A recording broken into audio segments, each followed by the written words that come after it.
देश भर में मनाई जा रही है लौह पुरुष सरदार वल्लभ भाई पटेल की 146वीं जयंती। गुजरात के केवड़िया में भव्य कार्यक्रम।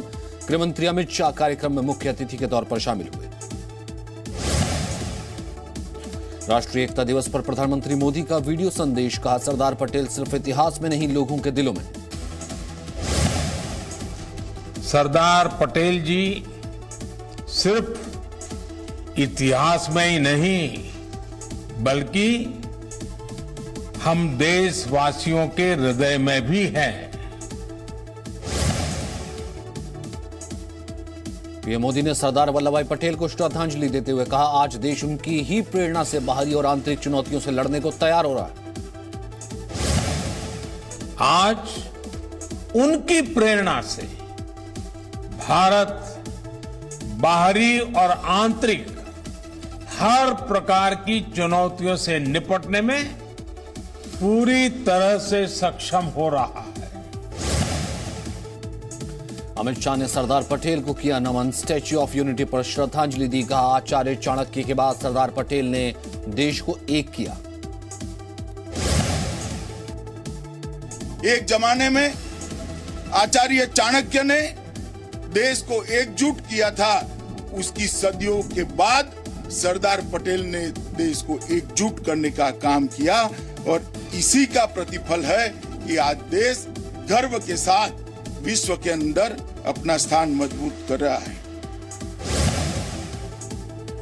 संसद भवन में भी सरदार पटेल को दी गई श्रद्धांजलि। रक्षा मंत्री राजनाथ सिंह, लोकसभा अध्यक्ष ओम माथुर समेत कांग्रेस नेताओं ने भी किया सरदार को नमन।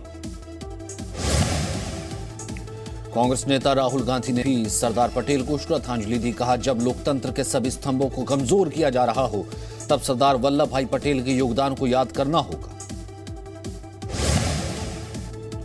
भारत की पूर्व प्रधानमंत्री इंदिरा गांधी की 37वीं पुण्यतिथि आज। कांग्रेस के कई नेताओं ने दिल्ली के शक्ति स्थल पर जाकर श्रद्धांजलि दी। राहुल गांधी ने ट्वीट करके दी पूर्व पीएम इंदिरा गांधी को श्रद्धांजलि। कहा, दादी अंतिम समय तक देश की सेवा में निडरता से लगी रही। G20 सम्मेलन का आज दूसरा दिन। पीएम मोदी ने वन अर्थ वन हेल्थ पर जोर दिया। कहा, वैश्विक चेन सप्लाई में भारत की अहम भूमिका। महाराष्ट्र सरकार के मंत्री नवाब मलिक SC/ST आयोग के उपाध्यक्ष अरुण हल्दर पर भड़के। कहा, हल्दर को संवैधानिक पद की गरिमा का ख्याल रखना चाहिए था, आरोपों की जांच करनी चाहिए थी। हमें लगता है हल्दर जी, आप एक संवैधानिक पद पे बैठे हैं, उसकी गरिमा रखिए। आयोग की कार्यप्रणाली है, कोई चिट्ठी कोई दे तो उसको कहीं ना कहीं जांच करना जरूरी हो जाता है। महाराष्ट्र सरकार के मंत्री नवाब मलिक ने समीर वानखेड़े पर आरोप लगाते हुए कहा कि मैं अपने बयान पर कायम हूं। समीर वानखेड़े ने फर्जी प्रमाण पत्र के जरिए नौकरी हासिल की। मैं अपनी बात पे कायम हूं कि वे SC के सर्टिफिकेट पे फर्जीवाड़ा करके उस पद पे बैठे हैं। एक गरीब शेड्यूल कास्ट का अधिकार उन्होंने छीना है। समीर वानखेड़े पर लगे आरोपों के बीच केंद्रीय सामाजिक न्याय और अधिकारिता मंत्री रामदास अठावले से मिला समीर वानखेड़े का परिवार। अठावले से की मदद की गुहार। समीर वानखेड़े के बचाव में आए केंद्रीय मंत्री रामदास अठावले। कहा, दलित होने की वजह से बनाया जा रहा निशाना, आरोप साबित करे नवाब मलिक।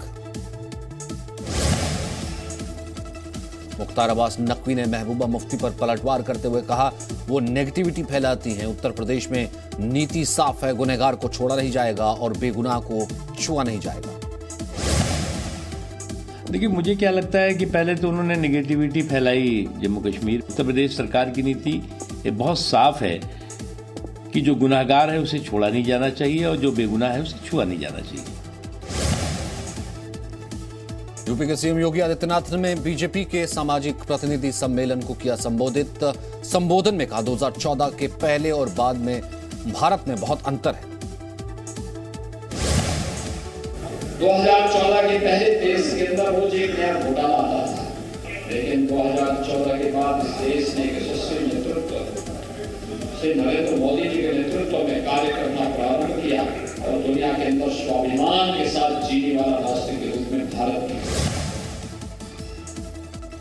सामाजिक परिवर्तन रैली में सीएम योगी ने विरोधियों पर साधा निशाना, कहा राम भक्तों पर गोली चलाने वाले क्या जनता से माफी मांगने का काम करेंगे। 30 अक्टूबर 30 अक्टूबर 2 और 2 नवंबर 1990 को अयोध्या में राम भक्तों पर निर्मम गोलियां चलाई। क्या उसके अपराधी देश की जनता से और हिंदुओं से माफी मांगने का काम करेंगे।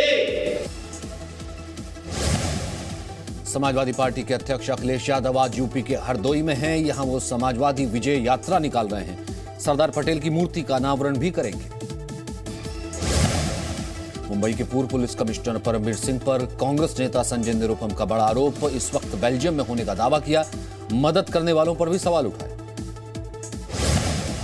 और हमारे पास जो जानकारी निकल के आ रही है कि वो इस समय बेल्जियम में, तो बेल्जियम गया कैसे, उसको जाने कैसे दिया गया, क्या उसके जाने का इंतजाम किया गया, उसके भागने या भगाने का इंतजाम किया गया?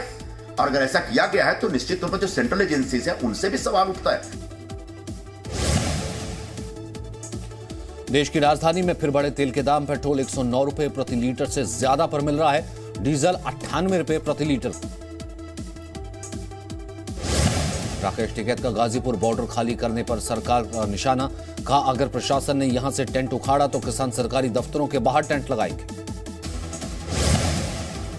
उनको जेसीबी जाकर उखाड़ने की कोशिश कर रहा है। भाई वो यहाँ पे उखाड़ेगा तो गांव वाले अपना मंडी में तो धान और वो फसल बिक नहीं रही, अपना थानों में डीएम के वहां पे लगाओगे टेंट, अपना वहां पे लगा लेंगे। पंजाब के पूर्व सीएम अमरिंदर सिंह का बड़ा बयान, कहा कांग्रेस से सुलह का वक्त बीत चुका है, अपनी पार्टी बनाकर बीजेपी से करेंगे सीट शेयरिंग की बात। देश में कोरोना की रफ्तार धीमी हुई। पिछले 24 घंटे में आए महज 12,830 नए मामले, 14,667 लोग ठीक होकर वापस अपने घर लौटे।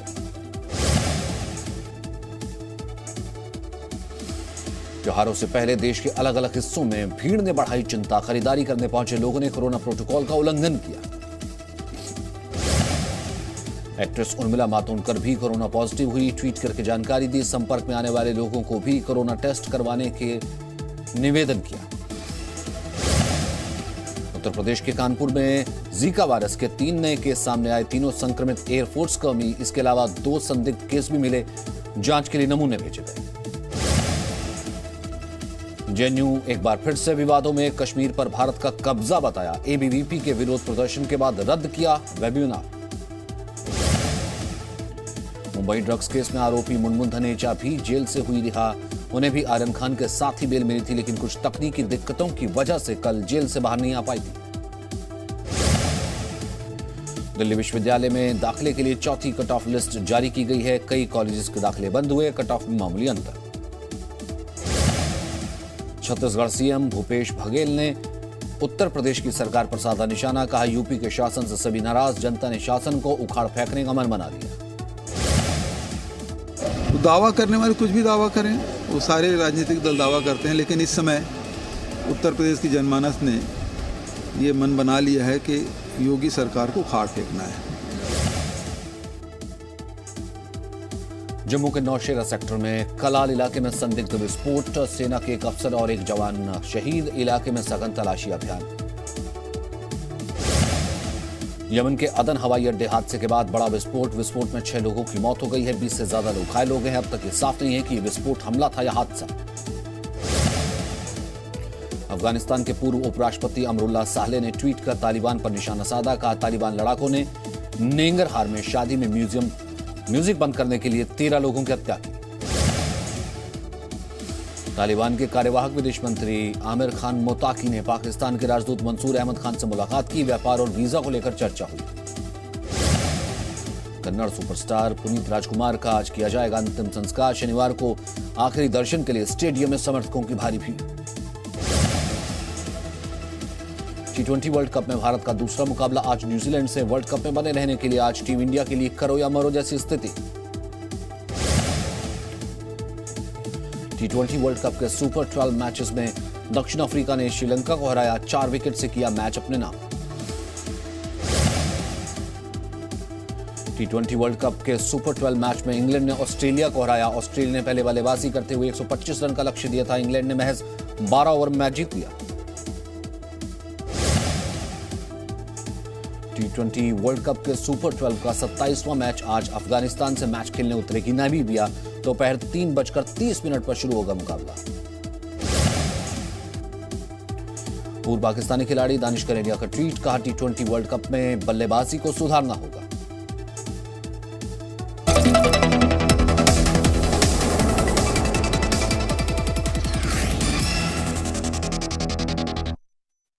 ये टक्कर बड़ी है, अपनी टीम है तैयार खड़ी, न्यूजीलैंड को हराएंगे, जीत की राह बताएंगे, सबसे बड़ा मौका सिर्फ जी न्यूज पर।